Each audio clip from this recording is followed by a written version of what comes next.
Hello दोस्तों, स्वागत है आपका मेरे YouTube channel Himanshu Shrotriya the reasoning room में। आज आपके लिए पीईटी का पूरा सॉल्यूशन लेके आया हूँ। पीईटी के चारों शिफ्टों में जो पेपर हुए हैं, इस शिफ्ट में जो पेपर हुआ है वो भी लेके आया हूँ। और साथ ही साथ आज 16 अक्टूबर है, 16 अक्टूबर का सेकंड शिफ्ट का पेपर भी मेरे पास आ चुका है। चारों पेपर एक साथ सॉल्व कराने वाला हूँ। शुरू करेंगे हम लोग पीईटी के 20 क्वेश्चन कराने वाला हूँ आपको, पीईटी 2022। ठीक, तो सबसे पहले 5 क्वेश्चन आए थे 15 अक्टूबर 2022 को, 15 अक्टूबर 2022 फर्स्ट शिफ्ट। ठीक, तो फर्स्ट शिफ्ट के 5 क्वेश्चन आपको कराने वाला हूं। आपको साइड में क्वेश्चन दिखते रहेंगे ताकि क्वेश्चन लिखने में टाइम वेस्ट ना हो और आपको जल्दी से मैं बता सकूं। तो पहला क्वेश्चन आपको ये दिख रहा है, आपसे बोला गया था विषम छाटिए। क्लियर? और विषम छाटिए में मैं ये तो लिख ही देता हूं आपको सामने। आपको दिया गया था 8, 27, 64, 100, 125, 216, 340, चारों में से कौन सा अलग है? तो आंसर है इसका 100। और 100 क्यों है वो आप समझ लो। 100 इसलिए अलग है क्योंकि बाकी सारे सबके क्यूब है लेकिन 100 किसी का क्यूब नहीं होता, इसलिए आंसर क्या हो जाएगा? 100। पहले क्वेश्चन का आंसर हो गया 100। दूसरा क्वेश्चन देखिए, दूसरे क्वेश्चन में बोलता है 1 जनवरी 2006। 1 जनवरी 2006 को संडे है, 1 जनवरी 2010 को क्या होगा? तो आप देखिए, जल्दी से आपको बता देता हूँ। 6, 7, 8, 9, 10 मैंने आपको बताया था, कैलेंडर में क्वेश्चन कराए थे कि जब कभी भी किसी सिंपल ईयर से अगले ईयर में जाते हैं तो एक दिन प्लस करते हैं। तो यहाँ भी एक प्लस करेंगे, यहाँ भी एक प्लस करेंगे। लेकिन जब लीप ईयर से अगले ईयर में जाते हैं तो 2 दिन प्लस करते हैं। तो यहाँ 2 और यहाँ 1। लीप ईयर की पहचान के लिए आखिरी की 2 संख्याओं को 4 से काटो, कट गया तो लीप ईयर है वरना लीप ईयर नहीं है। ये क्वेश्चन फर्स्ट शिफ्ट में भी आया है और मजे की बात सेकंड शिफ्ट में भी ये रिपीट हुआ था। तो अगर आप मेरी वीडियो देख के जाते फर्स्ट शिफ्ट की तो आपको ये मिल जाता। जो बच्चे मुझसे जुड़े हुए थे, जो चाणक्य में मुझसे पढ़ रहे हैं, जो कोचिंग में आते हैं, उन सबको पता है कि क्वेश्चन मैंने कैसे कराए थे। मेरी प्रैक्टिस शीट के क्वेश्चन आए हैं, जो प्रैक्टिस शीट में क्वेश्चन मौजूद है वो क्वेश्चन तक आए हैं। क्लियर? वो आपको दिखाता हूं कौन सा क्वेश्चन है जो same to same practice sheet में लिखा हुआ है ना। ये भी नहीं कि कुछ बदलाव, सारे क्वेश्चन पैटर्न वाइज हैं, सारे कुछ पैटर्न दिए हुए हैं, लेकिन कुछ question same to same practice sheet के दिए हुए हैं। देखिए कैसे करेंगे। तो इसका आंसर क्या होगा? बोले 1, 1, 2, 2, 4 और 1, 5। बोले 5 आ गया तो बस 5 दिन प्लस कर दो। तो संडे में 5 दिन प्लस कर देंगे, आंसर हो जाएगा आपका Friday. Monday, Tuesday, Wednesday, Thursday, Friday. मेरा आंसर क्या हो गया बच्चों? Friday. Question number 3, question side में दिख रहे हैं बेटा आपको। क्वेश्चन बोला है, एक महिला की ओर इशारा करते हुए नीलेश ने कहा, क्या कहा नीलेश ने? वह मेरी पत्नी के दादा की इकलौती संतान की इकलौती बेटी है। तो आपने नीलेश बनाया, नीलेश बोल रही है वो मेरी पत्नी, आपने पत्नी बना दी। के दादा, दादा होते हैं पापा के पापा। मैंने बताया था जो छोटे होते हैं वो नीचे, जो बड़े होते हैं ऊपर, जो और बड़े होते हैं ऊपर, और जो बराबर के बराबर में। तो नीलेश की पत्नी बराबर की होगी, के दादा बनाने, तो पापा बनाए, पापा के पापा दादा। दादा की इकलौती संतान, दादा की इकलौती संतान ये हो गई, की बेटी है तो दादा की इकलौती संतान यानी कि इसके पापा की बेटी, पापा की बेटी यानी कि ये खुद। तो आपसे पूछा है इस महिला का नीलेश से क्या संबंध है? तो ये महिला नीलेश की कौन हो गई? बोले सर पत्नी हो गई। तो आंसर क्या हो जाएगा बच्चों आपका? पत्नी। तीसरा क्लियर? चौथा क्वेश्चन, क्वेश्चन साइड में दिख रहे हैं आपको, टेंशन लेने की जरूरत नहीं। क्वेश्चन देखिए अगला, नॉर्मल को ये लिखा गया था, नॉर्मल को लिखा गया है RPN LBM। तो मैं यहां सॉल्व करके दिखा रहा हूं आपको कैसे इन्होंने किया है। इन्होंने किया 3-3 में था, R बीच वाला ऐसे रहने दिया, R का कर दिया था R, N का रहने दिया था N, सेम L का L रहने दिया, A का B कर दिया और M का M रहने दिया। मतलब बीच वाले पलटे हैं, बीच वाले एक एक प्लस किए और साइड वालों को बस चेंज किए पोजीशन और कुछ नहीं किया। आपसे पूछा था गैदर कि गैदर का क्या होगा? तो बच्चों गैदर का कुछ नहीं होगा, बस पलट दो। तो T यहां चला जाएगा, G यहां आ जाएगा और A का क्या हो जाएगा बच्चों? B हो जाएगा। सेम चीज R यहां चला जाएगा, E का F हो जाएगा और H का क्या होगा बेटा? कुछ नहीं होगा, ऐसे ही रहेगा। तो TBGRFH आपका आंसर हो गया। क्लियर हो गई बात? 5वां क्वेश्चन साइड में दिखता रहेगा, इसका चित्र बनाना है मुझे, थोड़ी सी जगह कर लेते हैं। 5वां क्वेश्चन क्या है देखिए आप। 5वें क्वेश्चन में बच्चों आपसे बोला यह गया है कि सभी किताबें पेपर है। तो आपको पता है कैसे बनता है? तो सारी की सारी किताबें किसके अंदर आ जाएंगी? पेपर के। आ गई, सारी किताबें पेपर है। फिर बोला था कुछ पेपर जर्नल है। तो बेटा कुछ पेपर क्या है? जर्नल। तो कुछ पेपर जर्नल है। फिर बोला कुछ जर्नल कैलेंडर है, कुछ जर्नल कैलेंडर है। आपने बता, डायग्राम बन के तैयार, निष्कर्ष चेक करो बस। कुछ जर्नल किताबें, क्या कुछ जर्नल किताबें हैं टच हो रही है? बोले नहीं हो रही, पहला वाला गलत। दूसरा ने बोला कुछ कैलेंडर पेपर है, क्या कुछ कैलेंडर पेपर है? बोले नहीं, दूसरा वाला भी गलत। तीसरे ने बोला कुछ किताबें जर्नल है, क्या कुछ किताबें जर्नल है? बोले नहीं, तीसरा वाला भी गलत। क्वेश्चन ये दिख रहा है, निष्कर्ष आपको ये दिख रहा है। चौथे में बोला कुछ किताबें कैलेंडर है, क्या कुछ किताबें कैलेंडर है? बोले नहीं, चौथा वाला भी गलत। तो आंसर क्या हो जाएगा? कोई निष्कर्ष अनुसरण नहीं करता ऑप्शन आपको ये दिख रहे हैं, आंसर आ गया, कोई निष्कर्ष अनुसरण नहीं करता। क्लियर। तो 15 अक्टूबर 2022 के फर्स्ट शिफ्ट के क्वेश्चन हमने पांचों कर लिए। अब आते हैं सेकंड शिफ्ट पे बच्चों। सेकंड शिफ्ट के क्वेश्चन क्या थे और वो कैसे करने हैं। तो सेकंड शिफ्ट में आपको समझा देता हूं कि क्या हुआ है, कैसे करना है सेकंड शिफ्ट के क्वेश्चन। सेकंड शिफ्ट में बच्चों कुछ नहीं हुआ, बहुत सिंपल से क्वेश्चन थे। हर शिफ्ट में क्वेश्चन सारे कराए हुए आए। सबसे अच्छी बात यह बच्चों ने जो करके आए हैं उन्होंने बोला भी कि सर आपके सब कराए हुए आए हैं। पहला बोला विषम छाटिए और 4 ऑप्शन दिए आपको, 701, 101, 301, 401। आंसर हो जाएगा 301। सॉल्व करने की जरूरत नहीं, क्यों? बाकी तीनों प्राइम नंबर है और 301 प्राइम नंबर नहीं है, मतलब 301 की जनसंख्या से नहीं कटता खुद सॉरी 301 प्राइम नंबर नहीं है। 728 2 बचा, 7 कट गया। 301 प्राइम नंबर नहीं कट रहा है, लेकिन बाकी तीनों संख्या ना 701 किसी से कटता है, ना 101 किसी से कटता है, ना 401 किसी से कटता है। तो बाकी तो चारों में किसी से नहीं कटते, इसलिए आंसर क्या हो गया? 301 हो गया। पहला क्वेश्चन खत्म। दूसरा था फिर से वही क्वेश्चन 1 जनवरी 2016 वाला। अभी बता के चुका हूं, जस्ट आप रिपीट बैक कर लो कि 2006 से, अब शॉर्ट में बताता हूं जो बच्चे पढ़े हुए, 2006 से 2010 में जाना है बेटा। कितने साल का गैप? 4 साल का गैप। लीप ईयर कितना आया? 1। 4 और 1 कितना हो गया? 5। 5 दिन आगे चले जाएंगे तो संडे से 5 दिन आगे चले गए, आंसर क्या हो गया? फ्राइडे। मैंने आपको शॉर्ट ट्रिक बताई थी क्या, कि जब ईयर चेंज कर रहे होते हैं जितने सालों का गैप है वो लिख लो और जितने लीप ईयर आए वो जोड़ दो। तो 4 साल का गैप, 1 लीप ईयर आया, 4 और 1 5, 5 दिन आगे चले जाओ, आंसर हो गया फ्राइडे।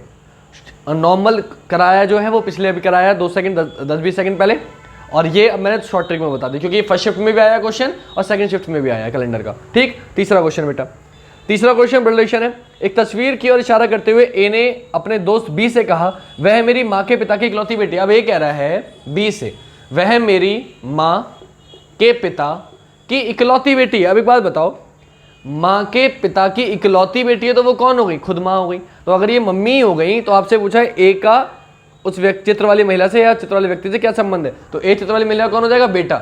बेटा ए का जेंडर क्लियर नहीं है, बेटी भी हो सकता है, लेकिन बेटी दिया नहीं है ऑप्शन में। ऑप्शन दिया था बेटा, भतीजा, भांजी, मामा, इसलिए आंसर क्या हो जाएगा? बेटा। क्योंकि ये मम्मी है तो ये बेटा ही होगा। आंसर हो गया आपका बेटा। 3 क्वेश्चन हो गए। चौथा देखिए, चौथे क्वेश्चन में आपसे बोला एक्टिव, और एक्टिव को लिखा गया है EDUJWA। इधर देखिए आप, क्या किया उसने? ई को ले गए यहां पे और ए को ले गए यहां पे, बाकी सब एक एक प्लस कर दिया। सी का डी, टी का यू, आई का जे, वी का डब्ल्यू। ये आपका आंसर हो गया एक्टिव को। आपसे बोला गया अब इफेक्ट को, आपसे बच्चों पूछा गया इफेक्ट को क्या करा जाएगा, तो सेम काम कर देंगे। देखिए इफेक्ट है तो टी चला जाएगा यहां पे और ई आ जाएगा यहां पे, और बाकी सब प्लस कर दो।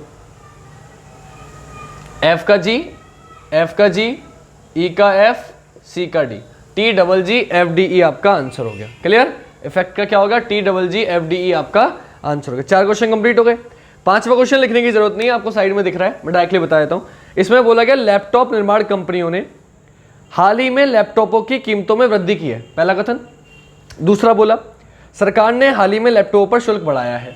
तो आपको बताना था कौन सा कारण है, कौन सा प्रभाव है। ठीक है, तो आपको सिंपल सा इसका आंसर मिल जाएगा कि इसका दूसरा वाला कथन जो है वो कारण है और पहला वाला प्रभाव है। क्यों? सरकार ने टैक्स बढ़ा दिया। जब सरकार टैक्स बढ़ा देगी तो कंपनियां क्या करेंगी? कंपनियां उस माल की कीमत भी बढ़ा देंगी। क्लियर। तो दूसरा वाला क्या हो जाएगा? कारण, और पहला वाला उसका क्या हो जाएगा? प्रभाव। क्लियर हो गई बात? हाँ, लैपटॉप निर्माण कंपनियों ने हाल ही में लैपटॉप की कीमतों में वृद्धि की है। तो लैपटॉप की कीमतों में वृद्धि हुई है, इसका मतलब क्या है कि सरकार ने हाल ही में लैपटॉप पर शुल्क बढ़ाया। तो सरकार ने हाल ही में क्या कर दिया? लैपटॉप पर शुल्क बढ़ा दिया, जिससे क्या हुआ? जिससे हुआ ये कि लैपटॉप निर्माण कंपनियों ने हाल ही में लैपटॉप की कीमतों में वृद्धि की है। तो उन्होंने क्या किया कि कंपनियों ने वृद्धि कर दी। किसमें वृद्धि कर दी? उसकी कीमतों में। तो आंसर हो जाएगा आपका दूसरा कारण, पहला प्रभाव। अब आते बेटा क्वेश्चन नंबर आपका, अगली शिफ्ट जो क्वेश्चन है 16 अक्टूबर वाली, उस पर आते हैं कि 16 अक्टूबर वाली में क्या हुआ है। तो 15 अक्टूबर के हमने सारे क्वेश्चन कर लिए। अब 16 अक्टूबर की पहली शिफ्ट, आज ही वैसे तो मैंने वीडियो डाली थी लेकिन वो पेपर पे कराई थी। कुछ बच्चों को पेपर में समझ में नहीं आता है, बोर्ड पे ही समझना होता है, तो इसलिए मैं आपको यहाँ पे बोर्ड पे करा रहा हूँ ताकि आपको कोई टेंशन ना हो, आप अच्छे पे समझ पाओ। ठीक है, टेंशन लेने की जरूरत नहीं है, मैं बोर्ड पे समझा रहा हूँ। तो पीटी 2022 तो आपको पता ही है 16 अक्टूबर को आया है ये पहली शिफ्ट में, फर्स्ट शिफ्ट में, जो आप अगले 5 क्वेश्चन कर रहे हैं। वो क्या है? पहला क्वेश्चन फिर से वही था कि विषम चुनो, और सीरीज ये दिख रही है आपको 3, 13, 17, 23, 33, 68। तो इसमें भी आंसर क्या है 33। देखो तीनों शिफ्टों में सिर्फ अभाज्य संख्या का पैटर्न आया है, और अगर आप नोटिस करोगे तो आपको दिख जाएगा मैंने अभाज्य संख्या का पैटर्न आपको बहुत अच्छे से कराया है। क्लियर? तो आंसर हो जाएगा आपका बच्चों 33, क्योंकि 33 एक अभाज्य संख्या नहीं है, बाकी सारी अभाज्य संख्याएं हैं। 33 11 से और 3 से दोनों से कटता है। अगला था 6:10 पर कोण। आप लोगों ने अगर ध्यान दिया हो तो हर बार मैंने जब भी पीटी की वीडियो बनाई, जब भी मैं क्लास में गया, मैंने बोला जो भी वीडियो बनाई उसमें बोला कि एक क्वेश्चन क्लॉक का आएगा ही आएगा, लेकिन आप लोगों ने मेरी बातों पे ध्यान नहीं दिया। अब इसे कैसे करेंगे देखिए। पहली वाली 6 का मतलब सुई 6 पर, 10 का मतलब सुई 2 पर, माइनस करेंगे 4 आ जाएगा, गुणा कर देंगे 30 से, कितना हो जाएगा 120, और मिनट का आधा जोड़ देंगे, आंसर हो गया 125 डिग्री। खत्म हो गई बात। बहुत अच्छे से सिखाया था आपको कि दोनों सुइयां लिख लो, माइनस करो, जो भी है 30 से गुणा करो, मिनट का आधा जोड़ दो, आंसर हो गया 125 डिग्री। मैंने आपको कराया था, इसका ट्रिक बना के डाली थी शॉर्ट वीडियो कोण निकालने की, ताकि आप लोग बस देख लो। इंस्टाग्राम पे भी डाली थी इसलिए कि अगर यूट्यूब पे ना देखो तो इंस्टाग्राम पे देख लो और आपका एक नंबर पक्का हो जाए। हर बार बोला कि क्लॉक अगर आएगी तो उसका एंगल का क्वेश्चन जरूर आएगा। 16 तारीख में फर्स्ट शिफ्ट में भी आया एंगल का क्वेश्चन, सेकंड शिफ्ट में भी आया। सेकंड शिफ्ट में 8:20 आया है। तो जो मैं बोल रहा था आपसे कि आप देख लेना, तो आप लोग जो भी मुझसे जुड़े हुए हो, जो भी बच्चे मेरे पढ़ाए हुए, जो मेरे कोचिंग पे जुड़े हुए, आप सबके पास प्रैक्टिस शीट है ना, आप प्रैक्टिस शीट निकालो, क्लॉक का चैप्टर निकालो और मुझे बताओ कि 8:20 उसमें लिखा हुआ है या नहीं। अगर लिखा हुआ ना हो तो मुझे बता देना। मैंने क्लास में कराया, प्रैक्टिस शीट में दे रखा है, लिख के दिया है आपको। अगर आपके पास फिर भी क्वेश्चन आप छोड़ के आते हो या आप नहीं कर पाते हो तो फिर मैं कुछ नहीं कर सकता। पांचों के पांचों क्वेश्चन ऐसे कर आए हैं हर शिफ्ट में, जो मैंने आपको कॉपी में लिखवाए हैं। हर पैटर्न, हर क्वेश्चन आपका कराया हुआ है। एक क्वेश्चन पे आप ये नहीं कह सकते कि सर ने नहीं कराया। अगले क्वेश्चन पे आते हैं, दूसरे के बाद। तीसरा क्वेश्चन क्या था? तीसरा बोला, ये देखो क्या क्वेश्चन दिया है। तीसरे को बोला उसने कि ए को लिखा है 26, बी को लिखा है 25, सामने दिख रहा है आपको क्वेश्चन, सी को लिखा है, मोबाइल को पूछा है। तो बेटा इसमें मैं क्या बताऊं, अपोजिट के नंबर लिखे हैं, तो m का अपोजिट n आता है, m का अपोजिट n, o का अपोजिट l, b का अपोजिट y, i का अपोजिट r, l का अपोजिट o, e का अपोजिट v। कैसे बताया था कि नरेंद्र मोदी m का अपोजिट n हो गया, लव l o हो गया, b y बॉय से याद रखो, Indian railway i r, l o love में आ गया और v e लव में आ गया। लव बताया था, लव कि l o आपस में अपोजिट होता है, v e आपस में अपोजिट होता है।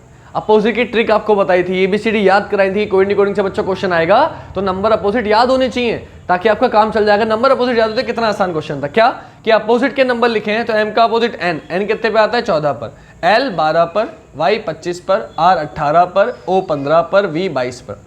आप अगर गौर करें तो पहली बात तो ऑप्शन ना जो शुरू था, ऑप्शन 14 से वो एक ही ऑप्शन शुरू था और कोई ऑप्शन 14 में शुरू था ही नहीं, तो इसलिए ऑप्शन एलिमिनेट हो जाता, सेकंडों में आपका आंसर आया था। नेक्स्ट क्वेश्चन था, गोपी ने विवेक से कहा वह व्यक्ति मेरी माँ के इकलौते भाई का पिता है। अब देखो उसको मैं क्या ही सॉल्व कर रहा हूँ, माँ का इकलौता भाई मामा और मामा का पिता है, तो मामा का पिता कौन होता है? नाना। तो ये आपको सॉल्व भी नहीं करना था, माइंड में आ जाता कि वह व्यक्ति मेरी माँ के इकलौते भाई का पिता, माँ का इकलौता भाई मामा, मामा के पिता कौन होता है? नाना। आंसर क्या हो गया? नाना। फिर भी आप बनाना चाहो बना लो। गोपी कह रहा है कि वो जो व्यक्ति है, गोपी कह रहा है मेरी माँ, तो आपने माँ बनाई, का इकलौता भाई, भाई बनाया, का पिता है, ये हो गया। तो ये व्यक्ति इसका कौन है? बोले मम्मी के भैया मामा का पापा। मामा का पापा कौन होता है? नाना। मेरा आंसर क्या हो गया? नाना। पता इसमें क्या बताने लायक था? क्लियर? अगला देखो, कारण प्रभाव का क्वेश्चन आ गया। मैंने पीईटी की जो वीडियो डाली थी उसमें कारण प्रभाव वाला क्वेश्चन कराया था, अगर आप वो क्वेश्चन देख जाते तो आसान था। क्वेश्चन था कि पुलिस प्राधिकरण ने हाल ही में शहर में सुबह के समय चौकसी बढ़ा दी, मतलब पुलिस वालों को सुबह के समय में ज़्यादा लगा दिया कि भाई जाओ तुम लगो, है ना, और काम शुरू कर दिया। अब हुआ क्या, शहर में छोटे मोटे अपराधों की घटनाओं में काफ़ी कमी आई। तो सिंपल सी बात है कि अगर शहर में पुलिस ज़्यादा घूमेगी तो अपराध तो कम होंगे ही होंगे। तो इसलिए आंसर क्या हो जाएगा? पहला वाला कारण, दूसरा वाला प्रभाव। कारण प्रभाव में बच्चों मतभेद हमेशा हो जाता है, एक बात ध्यान रखना। कारण प्रभाव के क्वेश्चनों में अक्सर मतभेद होता है, अक्सर जो क्वेश्चन सही होता है कभी कभी पीटी आंसर गलत मान लिया जाता है, एसएससी गलत दे देती है, या फिर जो हम हैं वो गलत बता देते हैं। कई बार चीज़ होती है, मैं अपने आप को सही नहीं कह रहा, मैं किताब को सही नहीं कह रहा। अलग अलग किताबों में एक ही क्वेश्चन के आंसर अलग अलग मिल सकते हैं, है ना। तो फिलहाल ये क्वेश्चन मैंने आपको कराए थे, इसका आंसर हो जाएगा पहला कारण, दूसरा प्रभाव। अब आगे बढ़ते हैं। फर्स्ट शिफ्ट के 5 क्वेश्चन हो गए। अब आते हैं लास्ट शिफ्ट पे, जो अभी आपका 10-15 मिनट पहले हुआ है, पीईटी का सेकंड शिफ्ट का पेपर, वो देखिए आप। पीईटी सेकंड शिफ्ट 5 क्वेश्चन आपको करा रहा हूं, ध्यान से देखिए। 16 अक्टूबर पीईटी सेकंड शिफ्ट के क्वेश्चन आपको ये दिख जाएंगे आप पे, और उसके बाद आपका खत्म। सेकंड शिफ्ट में क्या हुआ है? पहला क्वेश्चन है, फाल्गुनी की ओर इशारा करते हुए हार्दिक ने कहा। क्या कहा? हार्दिक कह रहा है फाल्गुनी की ओर इशारा करते हुए, इनके इकलौते भाई का पुत्र। फाल्गुनी की बात चल रही है, क्या कह रहा है? इनके इकलौते भाई, तो फाल्गुनी बनाई, फाल्गुनी का भाई बनाया। इनके इकलौते भाई का पुत्र इनके इकलौते भाई का पुत्र, फाल्गुनी के इकलौते भाई का पुत्र मेरी पत्नी का भाई है।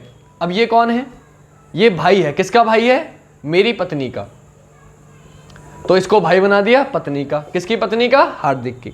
हार्दिक बोल रहा है ना, देखो ये आ गया हार्दिक। फिर से पढ़ लो। हार्दिक ने फाल्गुनी की ओर इशारा किया और बोला, क्या बोला फाल्गुनी को इशारा करके? उसने बोला इनके भाई का पुत्र मेरी पत्नी का भाई है।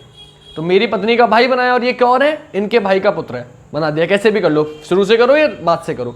आपसे क्या पूछा है? आपसे पूछा है फाल्गुनी किस प्रकार हार्दिक से संबंधित है। फाल्गुनी हार्दिक से, फाल्गुनी कह रहा हूँ, फाल्गुनी हार्दिक से किस प्रकार संबंधित है? पत्नी, पत्नी का भाई, भाई के पापा यानी कि पत्नी के पापा। पत्नी के पापा कौन थे? ससुर। अभी ससुर की या तो बहन होगी या भाई, ऑप्शन से चेक करते हैं। ऑप्शन में दिया था ससुर की बहन, एक ही ऑप्शन था, भाई तो था नहीं, क्योंकि फाल्गुनी के जेंडर क्लियर नहीं है, यानी कि फाल्गुनी को लड़की उसने मान लिया है, तो ससुर की बहन आंसर हो जाएगा, ससुर की बहन। क्लियर हो गई बात?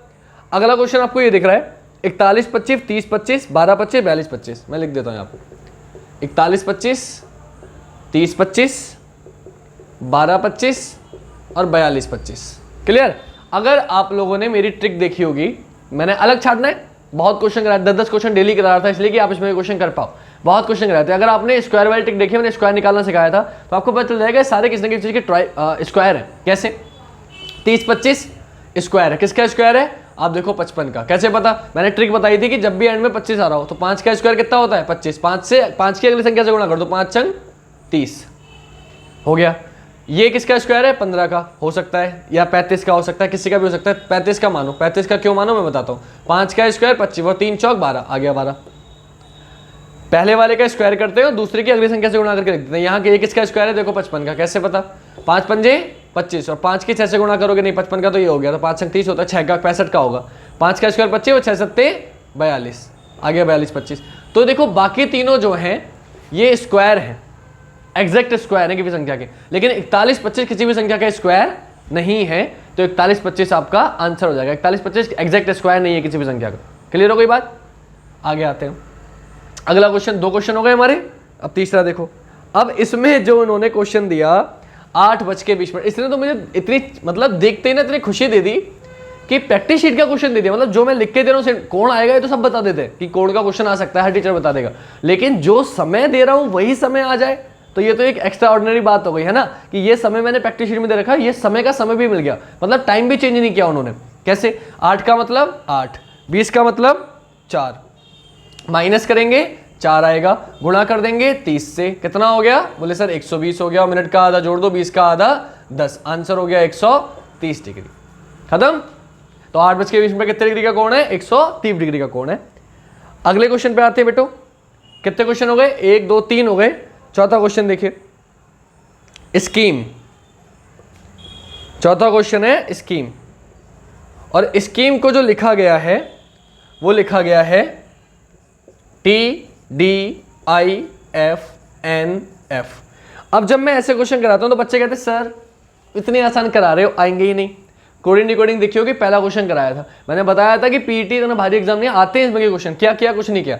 एस से अगला टी, सी से अगला डी, एस से अगला आई, ई से अगला एफ, एम से अगला एन, ई से अगला एफ, एक एक प्लस कर दिया, अगला अगला अल्फाबेट लिख दिया है। आपसे पूछा है वंडर, वंडर से अगला क्या होगा? तो डब्ल्यू से अगला एक्स, ओ से अगला पी, एन से अगला ओ, डी से अगला ई से अगला एफ, आर से अगला एस, XPOEFS आपका आंसर हो जाएगा, XPOEFS। क्लियर? तो एक एक प्लस कर दिया, आपका आंसर आ गया। लास्ट क्वेश्चन कथन निष्कर्ष का क्वेश्चन, और कोई दरवाजा कुत्ता नहीं है। कथन आपको उधर दिख रहा है, कोई दरवाजा कुत्ता नहीं है, अलग बना दिया। फिर बोला सभी कुत्ते बिल्लियां हैं, तो सारे के सारे कुत्ते क्या हैं? बिल्लियां। अब बेटा जब बिल्लियां बनाओगे तो देखो वो अलग भी बन सकते हैं, और हो सकता था ये बिल्लियां दरवाजे के अंदर आ जाती, कुछ भी हो सकता है, अलग बना लिया फिलहाल मैंने, साथ में भी आ सकती हैं। पहला बोला कोई दरवाजा बिल्ली नहीं है, तो कोई दरवाजा बिल्ली नहीं है, इसमें सही लग रहा है, लेकिन मैंने बताया कि कथन निष्कर्ष में अगर 2 पॉसिबिलिटी है तो दोनों डायग्राम बनाओगे, अगर आप डायग्राम से कर रहे हो। और जिन बच्चों को पता है मेरी आदत कि मैं 150 से कराता हूँ, जो बच्चे पढ़े हुए हैं मुझसे 150 से, उन्हें पता है कि इसका आंसर कभी भी कोई दरवाजा बिल्लियां नहीं हो सकता। क्यों नहीं हो सकता? क्योंकि बिल्ली की वैल्यू 50 है, 50 में तो 100 आप दे ही नहीं सकते। फिलहाल 50-100 से बात नहीं करते, हम डायग्राम से आते हैं। तो एक डायग्राम ये बन सकता था, और एक डायग्राम हो सकता था जब मैं बिल्लियां बना रहा था तो डायग्राम थोड़ा बड़ा हो जाता, वो दरवाजे के अंदर चला जाता। ठीक है, दोबारा सेम बना दिया था मैंने, ये इसके अंदर भी जा सकता है। तो आपने देखा कोई दरवाजा बिल्ली नहीं है, इसमें तो सही है लेकिन इसमें गलत, और मैंने बता रखा है किसी एक में भी गलत तो गलत, तो पहला वाला गलत। दूसरे पे आते हैं, दूसरे में लिखा है कोई बिल्ली दरवाजा नहीं है, कोई बिल्ली दरवाजा नहीं है, इस वाले में तो सही है, इस वाले में गलत तो गलत। तीसरे पे आओ, तीसरे में बोला कुछ बिल्लियां कुत्ते हैं, कुछ बिल्लियां कुत्ते हैं, बाहर से अंदर जाते हैं, कुछ वाला रिलेशन लगता है, इसमें भी सही इसमें भी सही, दोनों में सही, तो तीसरा वाला सही, जो दोनों निष्कर्ष डायग्राम में सही होता है उसे सही मानते हैं। और चौथा, सभी बिल्लियां कुत्ते हैं, सभी बिल्लियां कुत्ते हैं, क्या सारी बिल्लियां कुत्ते हैं, बोले नहीं सारी बिल्लियां कुत्ते नहीं, चौथा वाला गलत। आंसर हो जाएगा केवल निष्कर्ष 3 अनुसरण करता है। पांचवा क्वेश्चन था, आखिरी क्वेश्चन था, इसको मैं डायरेक्टली करा देता हूँ बच्चों 150 के मेथड से। जो बच्चे 150 जानते हैं वैल्यू वो समझ जाएंगे मेरे बोलने से, आप सिर्फ सुनो आपका आंसर आ जाएगा। बेटा दरवाजे से बिल्ली में जाना है, आपने देखा बिल्ली की वैल्यू कितनी है आपके पास कथन में 150, यानी कि बिल्ली की वैल्यू 50 है, तो 50 में से 100 नहीं दे सकते, तो पहला वाला निष्कर्ष भी गलत, दूसरा भी गलत। तीसरा, बिल्ली और कुत्ते, दूसरे कथन से काम चलेगा, 50 में से 50 दे सकते हो, 100 में से 50 दे सकते हो, तीसरा वाला सही। चौथा वाला देखो बेटा, सभी बिल्लियां कुत्ते हैं, तो बिल्लियों की वैल्यू फिर से 100 आ गई, जबकि आपके पास कथन में कितनी है 50, तो 50 में से 100 नहीं दे सकते, तो पहला भी गलत, दूसरा भी गलत, चौथा भी गलत, बचा क्या 3, आंसर हो जाएगा केवल निष्कर्ष 3 अनुसरण करता है। पांचों क्वेश्चन बच्चों हमारे कंप्लीट हुए। तो PET second shift 16 October second shift का पूरा पांचों क्वेश्चन मैंने आपको करा दिया। आई होप आपको अच्छे से समझ में आए होंगे। अगर वीडियो अच्छी लगी हो तो प्लीज ज्यादा से ज्यादा शेयर करना। तो आज के लिए इतने ही रखते हैं। आई होप आपको वीडियो अच्छी लगी होगी। जय हिंद, जय भारत, वंदे मातरम।